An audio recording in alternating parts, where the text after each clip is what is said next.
Halo para pecinta kriminal case, selamat datang lagi di Rini Story. Ini video ke-9 yang aku upload di YouTube. Sebelum lanjut nonton videonya, coba dicek dulu udah subscribe belum. Kalau belum, ayolah buru di subscribe.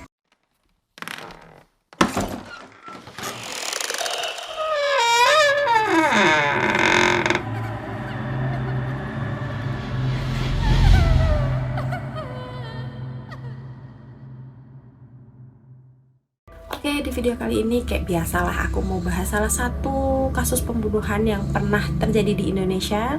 Belum lama-lama banget sih, baru tahun kemarin kejadiannya. Jadi ini tuh kasusnya tentang seorang bos ayam goreng yang dibunuh oleh karyawannya karena sakit hati. Hampir mirip sih sama kasusnya bos galon Semarang, bedanya paling cuma cara bunuhnya doang. Ya udahlah, nggak usah banyak ngalor ngidul, langsung masuk ke ceritanya. Mahendra Intan Melinda, 29 tahun atau yang lebih akrab disapa Intan, adalah seorang pemilik atau bos ayam goreng yang tinggal di Desa Sukakarya, Bekasi. Di sana Intan tinggal bersama sang suami dan anak laki-lakinya yang masih berusia sekitar 1,5 bulan. Di lingkungannya, Intan dikenal sebagai orang yang baik, ramah, dan pekerja keras. Intan sendiri adalah lulusan Universitas Bayangkara, Jakarta. Dan setelah lulus, Intan sempat bekerja di beberapa perusahaan yang lumayan besar lah. Meskipun Intan udah kerja di perusahaan yang lumayan gede, tapi Intan tuh kayak pikir kayaknya lebih enak punya usaha sendiri deh. Meskipun kecil, seenggaknya itu tuh usaha milik dia sendiri. Dengan tekadnya yang bulat dan uang dari tabungannya yang selama ini ia kumpulkan, Intan resign dari kerjaannya dan mulai membuka bisnis usahanya sendiri. Intan memutuskan untuk membuka franchise dari salah satu brand ayam goreng lokal. Franchise pertama dia buka di deket-deket rumahnya dia. Gak nyangka ternyata jalan laris manis. Kemudian Intan membuka franchise yang kedua. Gak nyangka lagi franchise yang kedua ini jalan lagi, laris manis lagi. Intan pun kemudian memutuskan buka lagi franchise yang ketiga. Ini kan Intan ibaratnya udah punya 3 warung nih. Gak mungkin dong ini tiga-tiganya Intan yang jalanin, Intan yang jualin. Otomatis Intan harus punya karyawan. Toko pertama dan kedua udah ada karyawannya. Nah, tinggal yang ketiga ini belum dapet. Intan sempet lumayan agak kesulitan nyari karyawan karena Intan tuh pengennya punya karyawan yang jujur. Tahu sendirilah ya, zaman sekarang nyari orang jujur tuh susahnya minta ampun. Sampai Intan tuh mikir, ya udahlah buka loker aja di FB. Ya udah, Intan terus pasang iklan loker gitu di grup FB. Isinya dicari karyawan buat jaga cabang franchise-nya dia yang ketiga tadi. Gak pakai lama, kemudian adalah beberapa orang yang ngelamar. Dari beberapa orang itu, Intan ngambil 2 orang, dua-duanya laki-laki. Mereka adalah Muhammad Agustian, 14 tahun asal Cikampek, Jawa Barat. Dan yang kedua adalah Heri Kurniawan, 21 tahun asal Subang, Jawa Barat. Udahlah, ketemulah mereka berdua sama Intan di interview gitu ceritanya. Dari interview itu, Intan menawarkan gaji ke mereka sebesar 1.250.000 per bulannya dan uang makan sebesar 25.000 per hari per orangnya. Udahlah, setujulah mereka sama gaji dan lain-lain. Nah, sebelum kerja otomatis ada yang namanya training, diajarin dulu nih sebelum kerja apa aja sih kerjaan mereka selama nanti di toko. Ya karena ini warung ayam goreng, ya udah pasti diajarinnya tentang ngegoreng ayam, bumbu ayam apa aja, dan gitu-gitulah pokoknya. Di hari pertama bekerja, namanya anak baru bikin salah, wajar dong. Begitupun Agus dan Heri, mereka bikin salah. Awalnya Intan cuma negur biasa doang.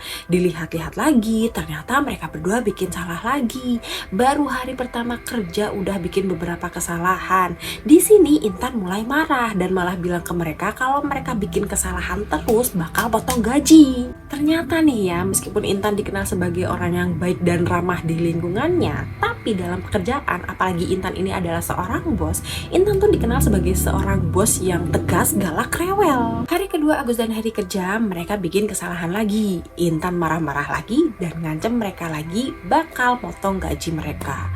Di situ Agus dan Heri mulai sakit hati terhadap ucapan Intan. Dan dari situ juga mereka berdua mulai merencanakan aksi pembunuhan terhadap Intan. Hari ketiga Agus dan Heri bekerja, mereka mulai merencanakan aksi pembunuhan. Tapi nggak langsung di hari itu mereka ngeksekusi, nggak. Barulah di hari kelima mereka bekerja, tepatnya tanggal 16 Februari 2023, mereka berdua nih langsung melancarkan aksi mereka. Berawal dari Intan yang datang ke ruko sekitar pukul 8 pagi, kan belum buka tuh rukonya, masih tutup, masih siap-siap gitu mereka di dalam. Nah, Intan masuk ke dalam ruko, ditutup lagi rolling door-nya. Kenapa ditutup? Karena waktu itu Intan tuh bawa anaknya yang masih bayi itu, makanya ditutup lagi, takut main ke jalan gitu anaknya. Tiba-tiba Heri langsung mukul kepala Intan menggunakan tabung gas. Di situ Intan langsung teriak minta tolong dan mencoba melawan. Mendapat perlawanan, Agus nih datang bantuin Heri dengan cara memegangin badannya Intan dan mukul badannya Intan pakai tabung gas juga. Kuatnya Intan nih ya, meskipun dia udah dihantam sama mereka, Intan masih terus berjuang hidup. Intan masih berusaha teriak minta tolong.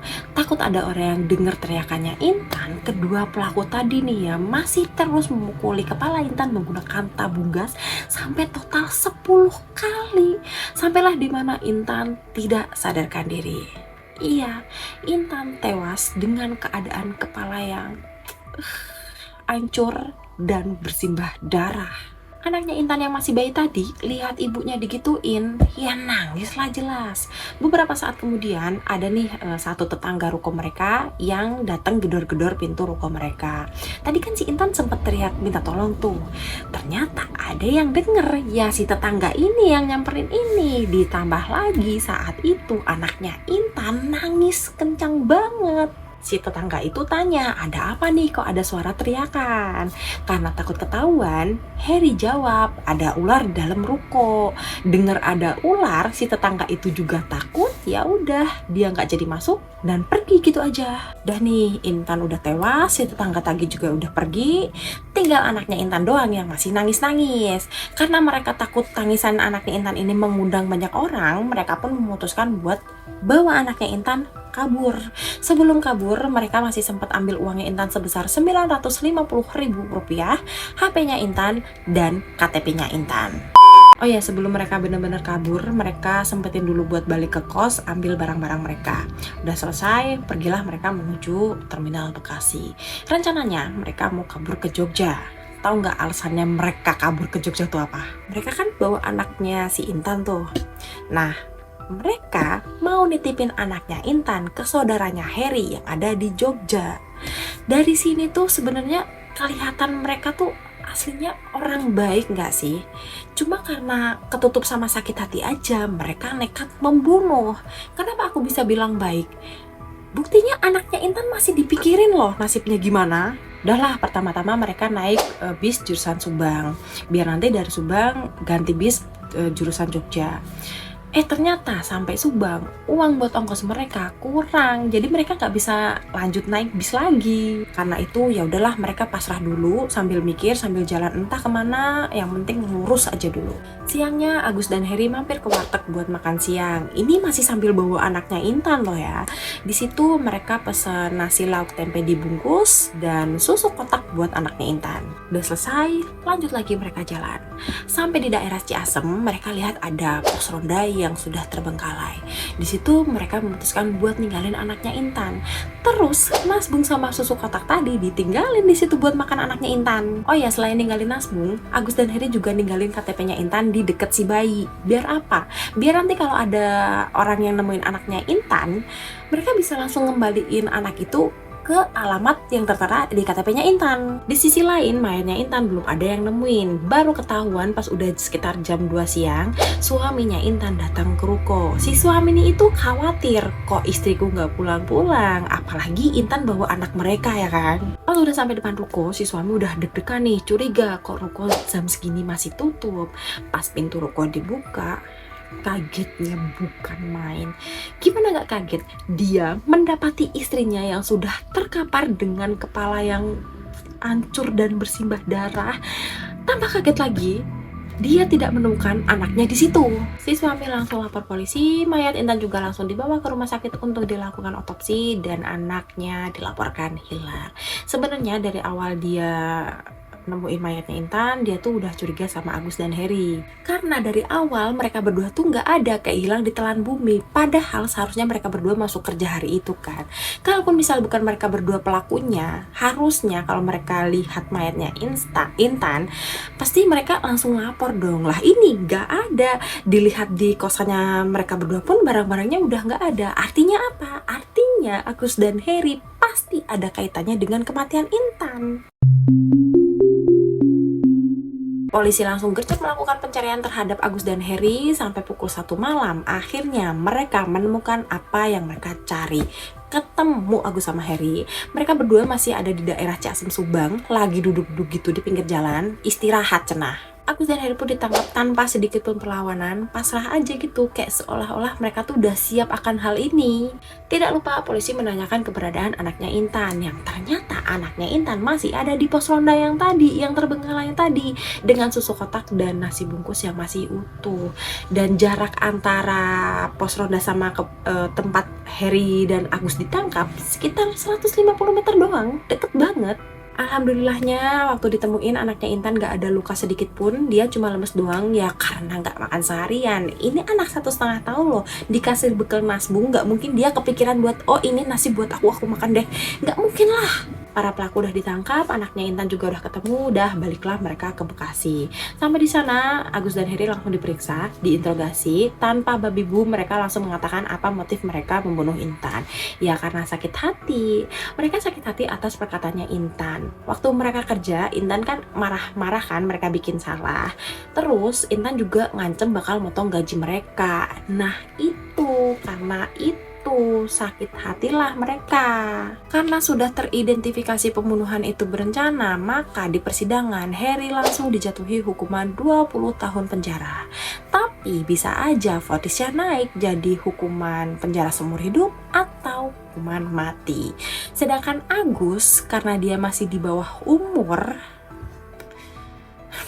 jadinya dia cuma dilakukan peradilan anak doang. Lagi-lagi karena di bawah umur. Dari beberapa kasus yang aku bawain, yang aku ceritain, para pelaku tuh nekat membunuh gara-gara sakit hati atas perbuatan dan perkataan korban. Ya nggak sih? Jadi takut salah ngomong. Tapi emang kita tuh dimanapun sama siapapun harus jaga sikap. Jangan mentang-mentang kita bos dia bawahan bisa jadi seenaknya. Karena kita emang nggak tahu apa isi hati seseorang. Bisa aja dia sakit hati dan malah jadi nekat. Ya udah gitu aja cerita dari aku. Kurang lebihnya aku mohon maaf. Jangan lupa subscribe, like, komen, dan share. Bye bye.